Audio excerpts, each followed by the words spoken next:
Merry Christmas mga tol! Sa bawat pagdaan ng Pasko, tila may bagong lihim na inilalabas ng mundo. Ang lakas ng pagkakaisa at pagmamahala ng bawat isa sa likod ng mga regalo at handaan. Ang tunay na diwa nito ay ang magbigay, magmahal at magpatawad. Ito'y panahon din upang alalahanin ang mga masasayang alaala at magbalik tanaw sa mga nakalipas na taon na puno ng kwento at aral. Sa gitna ng kaguluhan at bilis ng buhay, ang Pasko ay tulad ng isang paalala sa atin na magpahinga, magbigay at muling kilalanin ang halaga ng pamilya at kaibigan. Sa bawat pagbati at yakap, natutunan natin ang tunay na kayamanan ay nasa puso at hindi sa mga bagay sa inyong kapaskuhan. Sana'y maramdaman ninyo ang mga tunay na kaligayahan at pagkakaisa. Maligayang Pasko sa inyong lahat. Naway ipagkaloob sa atin ng Panginoon, siksik, liglig at umaapaw. Maraming salamat po. Ingat tayong lahat.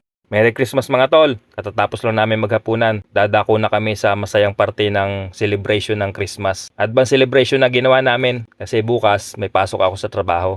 Mga tol, umpisa na bukas ng pag-grind, sisipagan kong pumasok kahit Pasko papasok para sa pamilya. Kaya umpisa na namin tong aming bonding time mag-anak. Magsishot kami, ako ang unang iinom. Pantanggal niya ng pagod kasi 2 beses kaming nagpabalik-balik sa palengke. Tapos pagdating dito sa bahay, yun, nagluto na kami mag-asawa. Tulong kami sa pamamalengke, tulong din sa pagluluto. Ganyan talaga mag-asawa, magkasama sa hirap at ginhawa. Merry Christmas mga tol! Maraming salamat sa panonood, ingat tayo palagi. Please subscribe Pads TV.